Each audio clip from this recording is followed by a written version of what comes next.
अच्छा, एक बार एक भक्त भगवान के पास गया और उस भक्त ने भगवान से जाकर के निवेदन किया कि प्रभु आप ये बताइए कि भक्त आपके लिए ज्यादा बड़ा है कि ज्ञानी आपके लिए ज्यादा बड़ा है?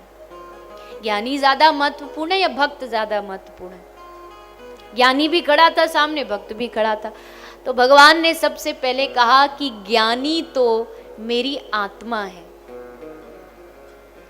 अब जैसे भक्त ने सुना कि भगवान कह रहे ज्ञानी मेरी आत्मा है, तो अब आत्मा से बढ़ के और क्या हो सकता है।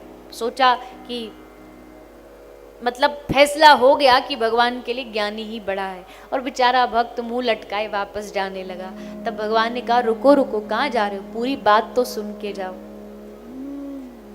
ज्ञानी जरूर मेरी आत्मा है, लेकिन भक्त मेरा परमात्मा है।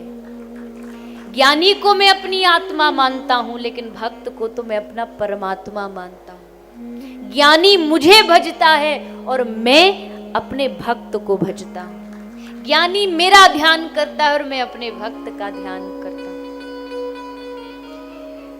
चुनाव आपका है, आपको ज्ञानी बनना है कि आपको क्या बनना है?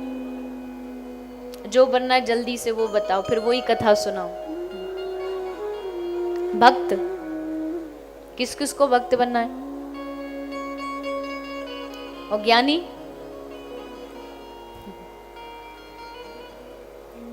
सही बात है, हाथ जो उठा रहे हैं कि इतनी बेइज्जती मत करो।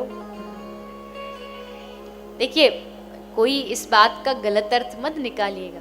यहाँ भक्त की महिमा बताई जा रही है, इसका मतलब ये नहीं ज्ञानी कम है। किसी कोई शिष्य गुरु के पास गया, गुरुजी से पूछा गुरुजी मुझे दीक्षा लेनी पर बीड़ी पीने की आदत है, क्या करूं, कैसे करूं? तो गुरुजी बोले अच्छा एक काम कर, तू रविवार को पी लिया कर, एक दिन की तुझे छूट दे, एक दिन रविवार को पी लिया कर। अब गुरुजी ने तो कहा था कि 7 दिन नहीं, एक दिन पी लिया कर। उसने जाके सबको कह दिया गुरुजी कह रहे रविवार को बीड़ी पीनी चाहिए। तो ये तो अर्थ का अनर्थ हो गया। तो भक्त बड़ा है इसका मतलब ज्ञानी का कोई महत्व नहीं, ऐसा नहीं है। ज्ञानी का अपना महत्व है, ज्ञानी भी महत्वपूर्ण है।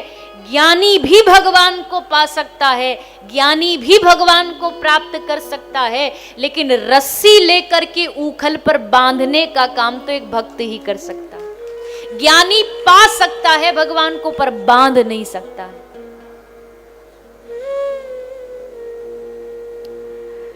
एक भक्त ही बांध सकता है भगवान को। तो भक्त तो भगवान कहते मेरा परमात्मा है।